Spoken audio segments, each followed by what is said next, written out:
Great. So in terms of what we want to do tonight, a couple of things. Like I said, at the top, we're going to introduce Rise, say a little bit more about who we are, what we do, for those of you who are not as familiar with us. The front end of the discussion is going to be about what civic engagement is. We really want to define what that is, so people have a sense, and we're going to use that to springboard us into the rest of the conversation. We're going to look at a few case studies and work through those. People will be in breakout rooms having some of that dialogue and discussion. We're going to discuss things as a large group. There'll be some opportunities for questions and answers. So you might have questions for me. We may have questions for one another. I certainly have a few that I've jotted down here that I want to throw out at you. And then on the back end, we'll wrap up. We'll think and talk a little bit about next steps. But we also know that this is session 1 of 3 conversations. So we want to talk as well about how this one leads into those other conversations as well. So again, excited that you all are here. I'm going to begin by introducing Rise and who we are, what we do. We are a national nonprofit. We educate and empower athletes and the sports community broadly. And we believe the sports community is also made up of fans, right? So athletes, coaches, fans, to eliminate racial discrimination. So we believe that one day there will be a world without racism. There will be a world without racial discrimination. And when we get there, athletes and sports more generally would have been at the forefront of getting us there. I certainly think if you look at where we are right now and all of these things, the challenges, conversations that we're having in the society, we're definitely seeing that there's a need for more of these conversations. And we also see that athletes are, and sport is on the front line. So that's kind of what we do, making sure that athletes are better prepared, sports organizations are better prepared to really take on their role, their mantle of leadership in the society, and lead the way as it relates to racism and racial justice. We have a brief video that I think really sums that up well. So I'll show this, and then I'll take any questions about who we are, what we do. Sport has the power to change the world. It has the power to inspire. It has the power to unite people in a way that little else does. Right. The national nonprofit with a vision to create a nation unified through sports, committed to racial equity and social justice.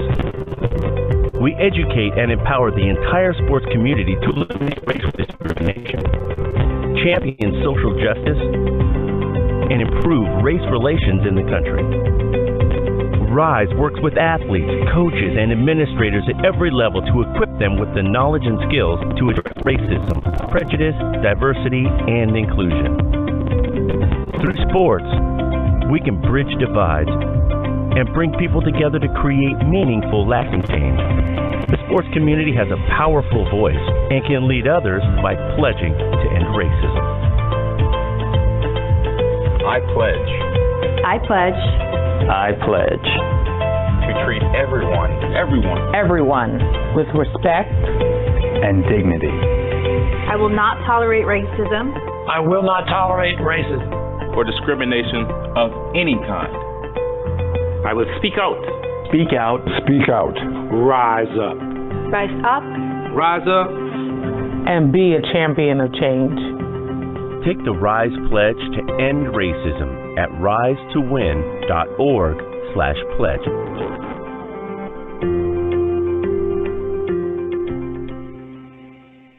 Excellent. So, that video kind of sums up who we are, what we do. Any questions for me on the front end? And again, people can use the chat feature or just, unmute yourselves and ask a question about who we are at RISE and what we do. Great. Excellent. Great. So let's dive in then and talk a little bit about civic engagement. And for us to do this, I wanted to kick it off with a little bit of a poll. So if you can, I'm going to launch the poll now. I'll ask you to just respond quickly to that poll. I'll give everybody a minute or so to get the poll done. So if you can just respond to the poll, what best represents civic engagement? What do you think best represents civic engagement? And as you go ahead and respond, and like I said, I'm giving folks a couple more minutes to respond to this. I like some of you to unmute and share. I can call on folks, which answer they picked and why. So if you can think about which one you picked and why, want to engage in some discussion there. Give folks about 15 more seconds to respond. Most of you have completed the poll.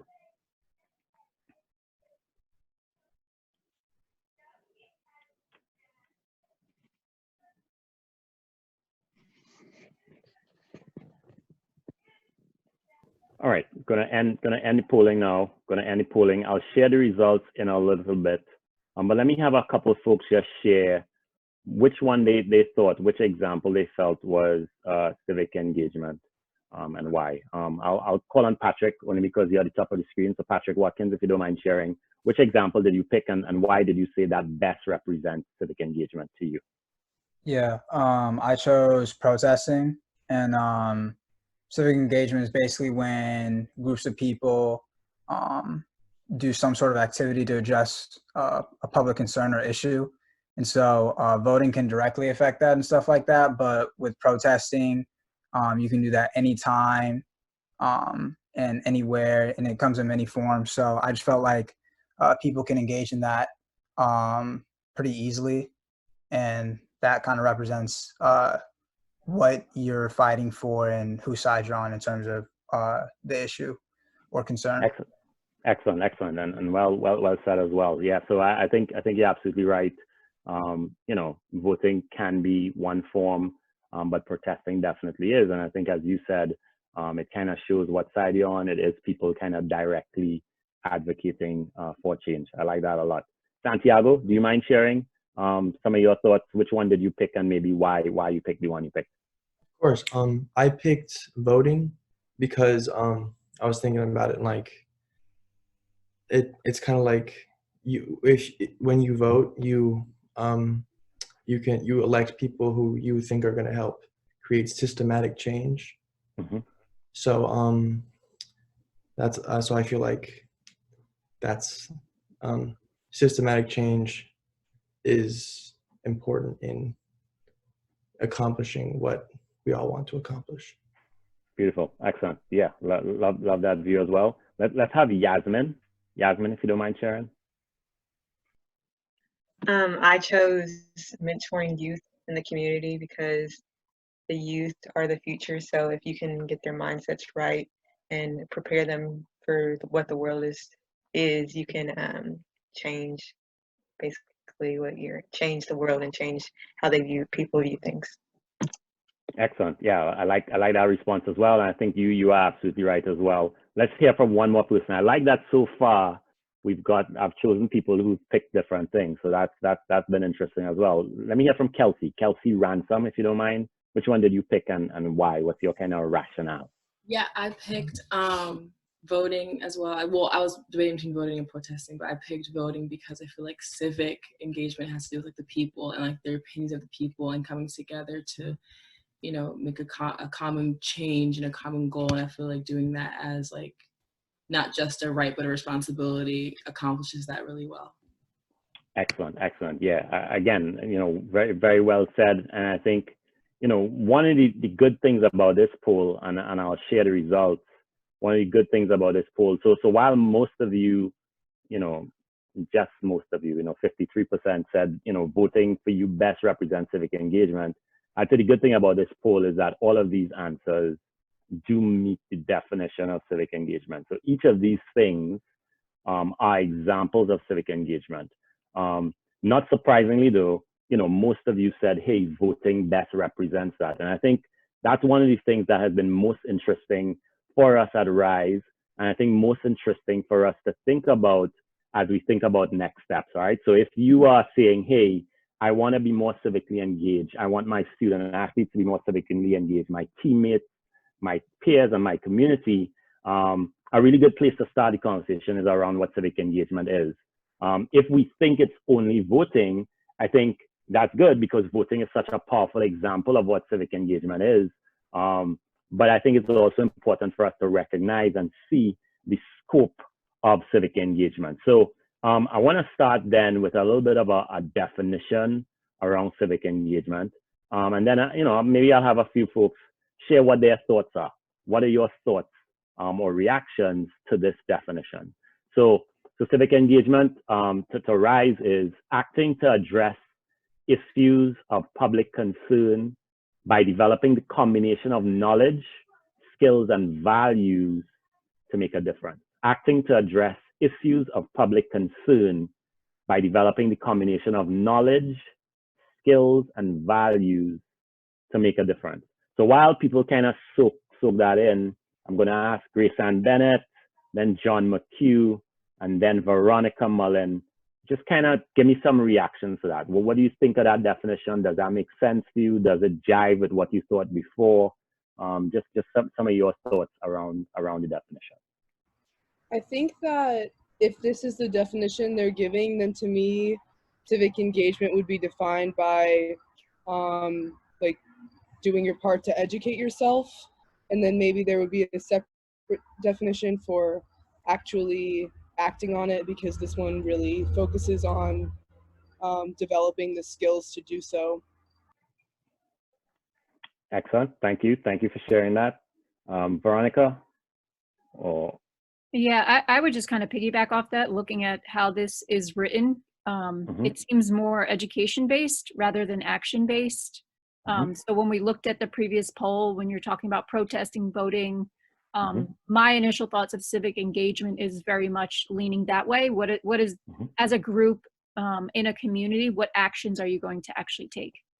Excellent. Excellent. Yeah, thank you. Let me just hear from John, and then I'll kind of chime in. I'll give you my thoughts as well. Go ahead, John. After seeing this definition, I kind of see it as more of a process of, things that, how we were raised and what we've learned throughout our, whether it be education through the school system with who we hang out with. And it's a process that, kind of develops over time. And it's also a learning process. It's continual. It's not just what we've learned in our past, but it's a process of continual learning.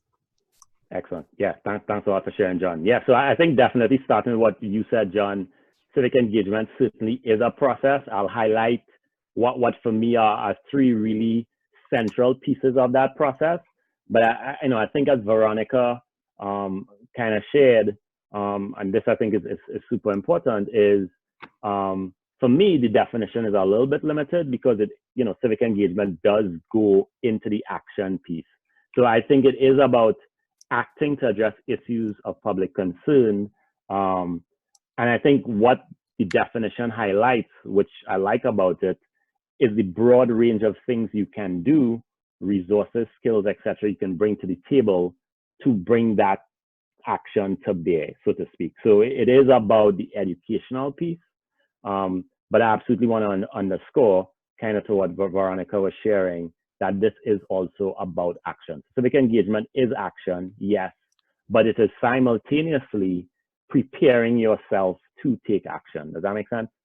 So it is about action, but it's definitely also about preparing oneself to take action.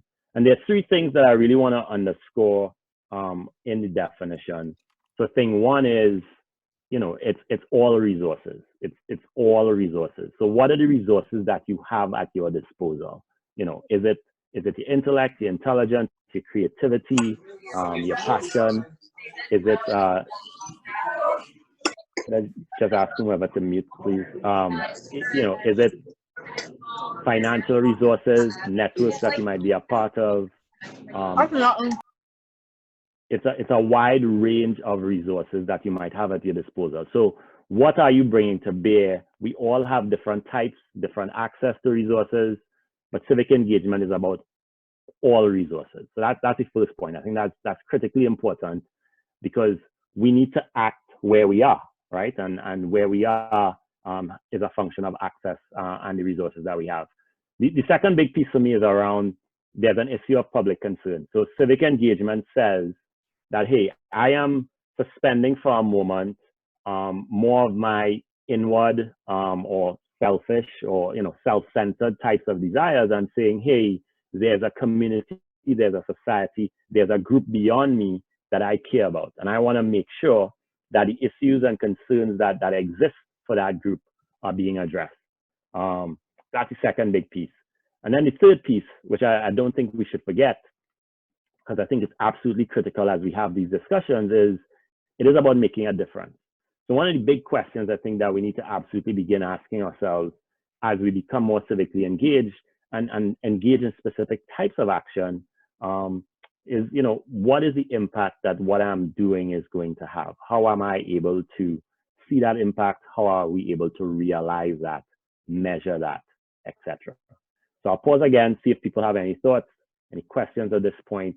What we want to do next is kind of take this definition and apply it to a couple of cases, move into some breakout rooms and have some smaller group discussion around those cases. So just reactions, thoughts around definition, and those three kind of key points that we want to highlight as we get into those breakout rooms.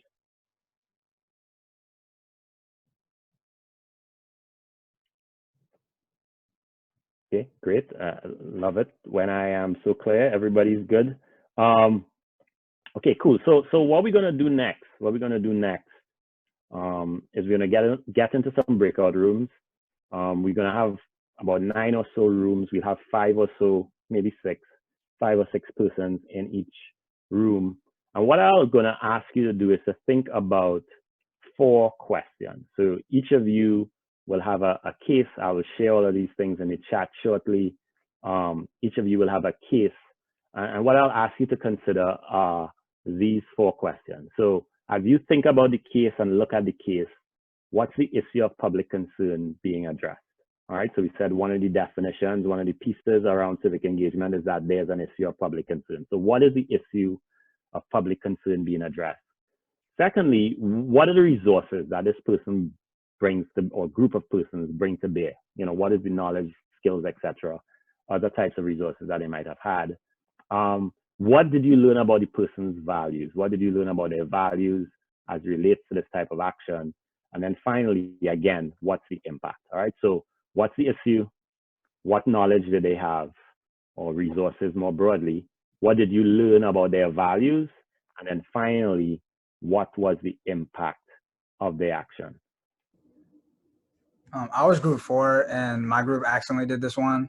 Okay. So we have some input for it. So for the public issue or concern is obviously COVID and what coronavirus and its implications are and its effect.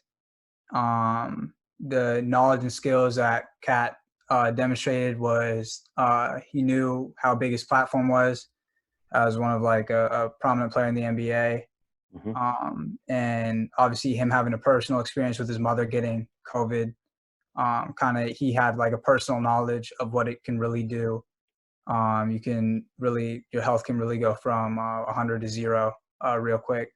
And just let some inside information about his mother's condition, from perfectly healthy to what COVID could do to a person.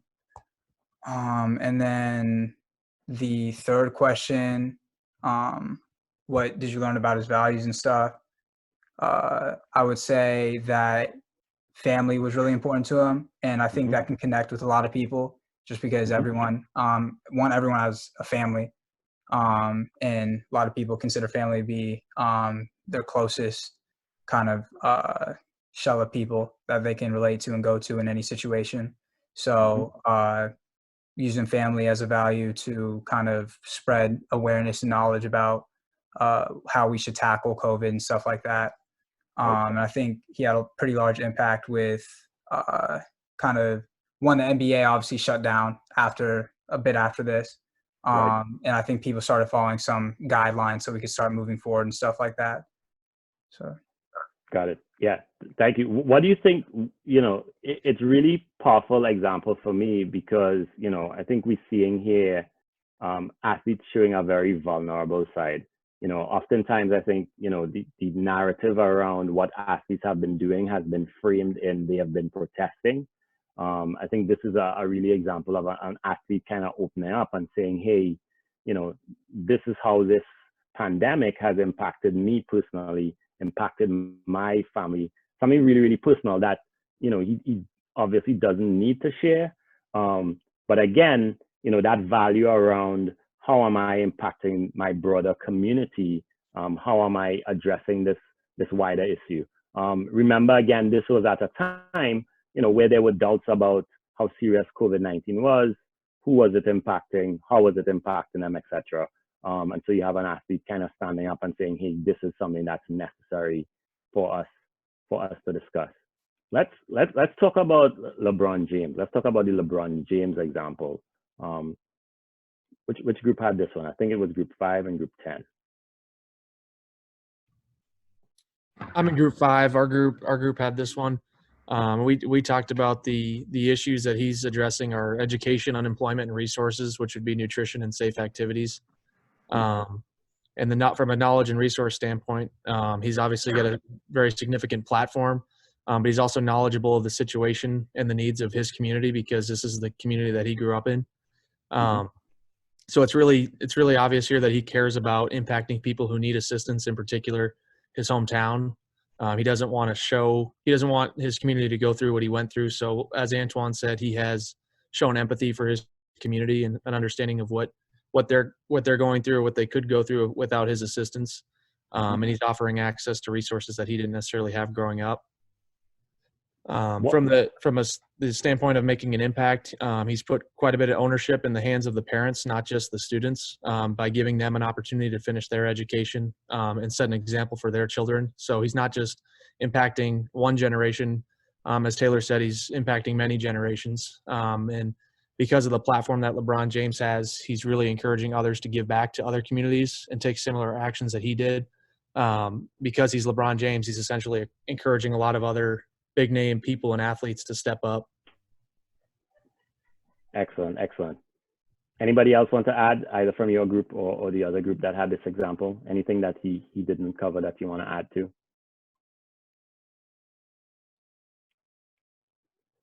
I think one is, go ahead, Antoine. Oh, I just would say like it starts with the people's parents. Like a lot of the examples that we get growing up are from our parents. So LeBron, challenging the parents to get their GEDs, I feel like that's a really good impact for the community because it starts there. Yeah, very well said. And to your point, one of the things that I think is so poignant about LeBron's example is here's an example of someone that's going to impact systemically what's taking place. In our minds at Arise, this is an example we share around anti-racism or anti-racist action as well.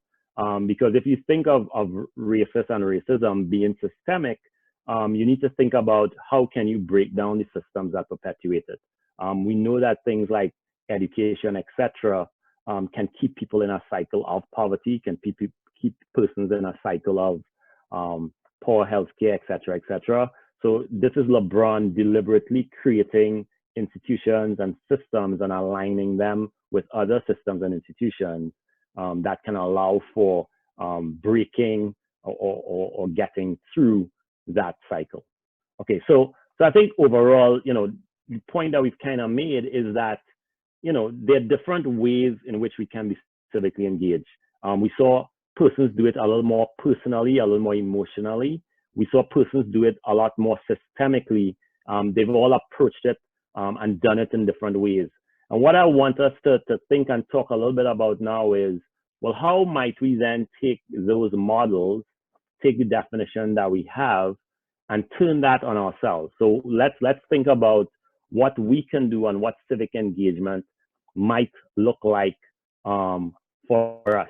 And to do that, I'll ask people to consider, and let's just use this as somewhat of a yardstick. Sorry, let me, okay. Yeah, let's just use this as a little bit of a yardstick to consider that there might be buckets of things that you can do. So I want you to consider that there might be buckets of things that you can do. You can engage in direct action. You can engage in philanthropy. You can engage in advocacy.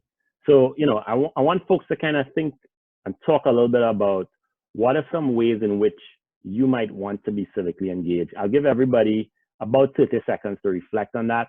And then let's share. I'll call on a couple of folks to share ways in which they could be civically engaged. And then I'll speak to some of these buckets. And then I want to share a video, share an example that I'm pretty proud of, that some student athletes put together. So let's reflect a little bit about ways in which we can either individually or as an institution, the various institutions that we come from throughout the Big East, be more civically engaged.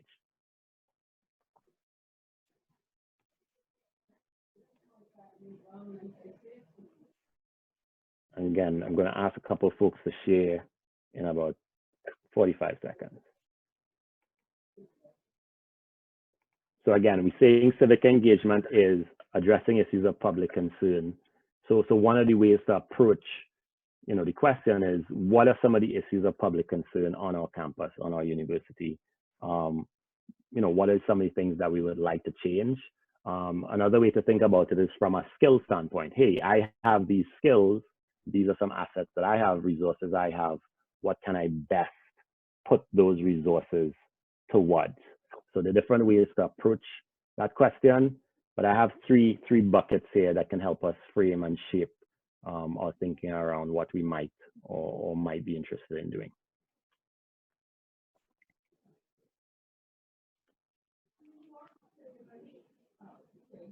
Okay, I'm gonna start. I'll ask Joel to share, and then maybe Vivian, and maybe Malcolm. All right, so Joel and Vivian, then Malcolm. You wanna go ahead, Joel? So what are some ways in which you or your university or the Big East collectively could be more civically engaged? Yeah, I think I go to Butler, so something we're doing right now is kind of launched what we call like a Be United initiative.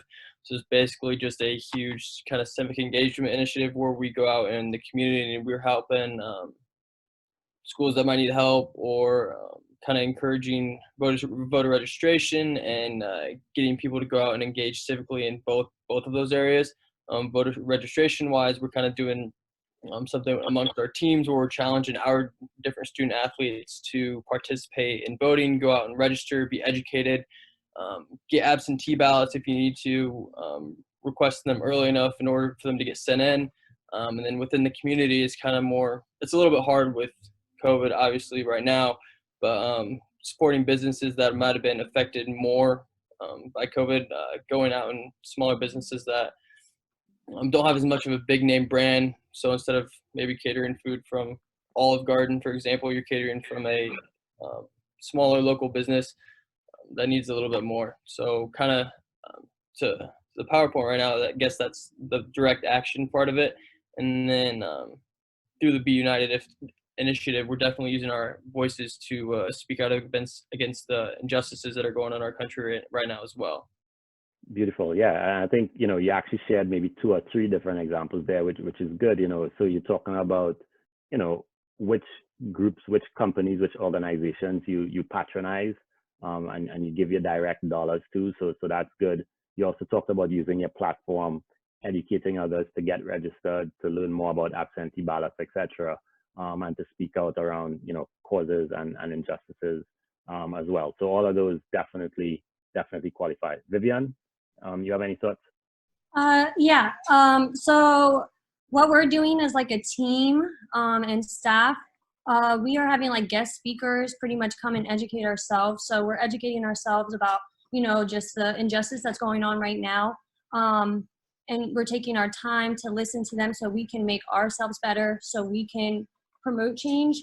And then we're also putting it out there on social media about what we're doing as a team so that we can encourage people to also join us in like what we're doing to make changes and help the injustice about what's going on. And then we plan, when COVID is finished, to also just dedicate more time to go out and hopefully talk about things about what we've also done.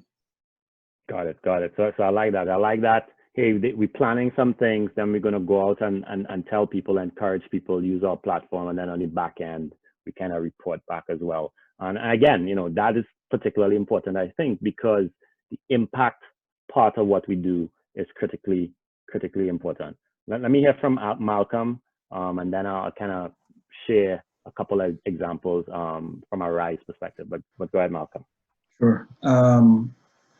Well, we at our university, we do actually a very good job on a lot of the direct action piece in the form of our community service. We have a very robust community service program within our athletic department, and even on the philanthropy side in terms of raising funds for the universities. I'm sure a lot of our schools do.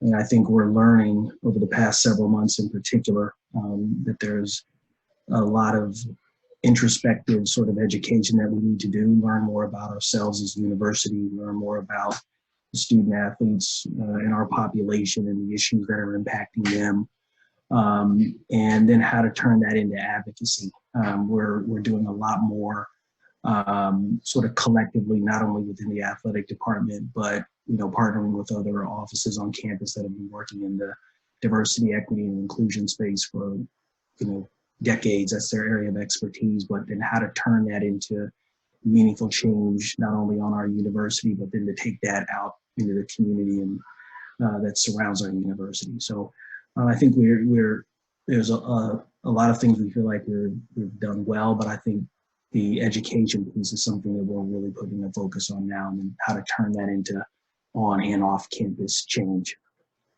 Excellent. Yeah, thanks a lot, Malcolm. I think, you're speaking to building those skills, right? So when we think about education is about building that awareness, but also then building the skills or harnessing the skills to address those issues. I know, Malcolm, you are from Villanova. If I could just ask Joel and Vivian to share what schools they were from. I'm from Butler. Okay, Butler. And Vivian? Georgetown. Okay, great. Thank you.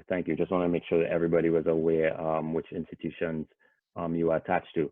Okay, great. So, as I said, I wanted to share, some of these examples from our RISE perspective and some of our thoughts around this. Definitely, I think, and we'll talk a little bit more about this in the following weeks, but you can certainly volunteer your time specifically around this election, right? So in addition to, registering yourself, I think Joel spoke to some of this. You can encourage others, volunteer your time to encourage others to get registered, to go out and vote. There's also a critical shortage of poll workers across the country. I know it differs in many different states, but one of the things you can definitely do is give of your time at a polling station, because a lot of the poll workers traditionally tend to be a little bit older, and so they are most at risk given the pandemic. So that is something that you can definitely do. Advocacy, again, you spoke about. How are you using your platform? How are you using your network on social media and other spaces to really get the message out? I think one of the critical things as well to understand around voting, and again, I said, we'll talk about this in other weeks, is that voting directly intersects and interacts with your identity and with racism in this country. And if you understand the history of voting, which we'll talk a little bit about next week, you kind of understand that. So how are you speaking to some of that? And then lastly, philanthropy. And philanthropy isn't just around your dollars, but it's also about donating of your skill sets. So, so what are the skill sets, the assets that you have that you can give? So time, creative ideas, etc. All these are things that you can give and share.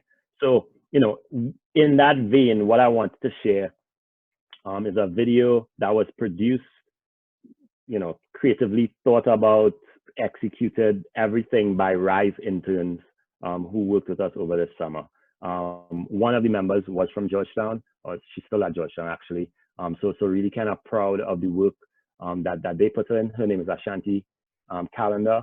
So they've done a really good job putting this together. I think it really kind of sums up, persons being civically engaged and using their platform, using their assets around the issue of public concern. So I'll play the video and then I'll kind of take us through some takeaways. I pledge to treat everyone with respect and dignity. I will not tolerate racism. I will not tolerate racism. I will not tolerate racism or discrimination of any kind. I will speak out. Rise up. Rise up. Rise up. To be a champion of change. I will use my platform as an athlete. As an athlete. For good and to create change. I commit to being anti-racist. I commit to being anti-racist. I commit to being anti-racist. And making inclusion and anti-racism action a priority on my team. I will share my experiences and educate others. I will call out perceived jokes that invoke racist sentiment. I will share conversations. I will hold my teammates and coaches accountable. I will call out friends, family, and teammates whenever I hear them say anything that is discriminatory or racist. I will hold those around me accountable for their actions and their words. I will educate those around me on systemic racism. I will help to promote the voices of my Black teammates so that they are heard. I will continue to educate myself and my community. By being a part of organizations that fight against racism within my student-athlete community. I will encourage our coaches and players to establish monthly meetings with trained professionals to facilitate anti-racist talks. I will vote and get others to vote. I will have difficult conversations with my friends, family, and teammates. I will listen, educate myself, and share what I learn. I will speak out, rise up, and be a champion of change.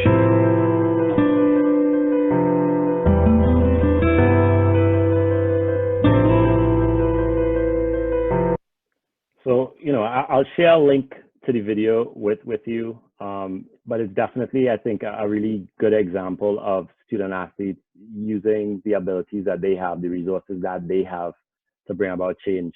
I think it really, flows nicely into our takeaways. So one is, leadership is about action and inspiring action. And if you are able to inspire others to do more, dream more, then you are in a leadership position. I think athletes in sports have always been that. The example of Muhammad Ali, Lou Alcindor, others demonstrate that there's been a long history of that. And civic engagement is deeply rooted in sport. Finally, and I think in some ways most importantly, there are multiple ways to bring about change, and everyone does not need to do that in the same way. So as you think about your platform of civic engagement, and we'll do that over the next couple of weeks, really think about what you bring to the table, what's the impact you want to have, what's the issue of public concern that you want to address, because there are multiple issues, obviously, in our society, and you can really focus in on one of those. I'll leave you with some words from Dr. King, which I think are particularly poignant for me. Read this in Letter from Birmingham Jail. It is a strangely irrational notion that there is something in the very flow of time that will inevitably cure all ills. Actually, time is neutral. It can either be used destructively or constructively. I'm coming to feel that the people of ill will have used time much more effectively than the people of goodwill. We must use time creatively and forever realize that the time is always right to do right. And so I encourage all of you, friends, to use time wisely, to think about the issues that you want to address, to think about the skill sets that you have individually and those that we have collectively, and let's go out and make a difference. Thank you for attending and participating in discussion 1. Look forward to seeing you and many more of you in session 2 and session 3.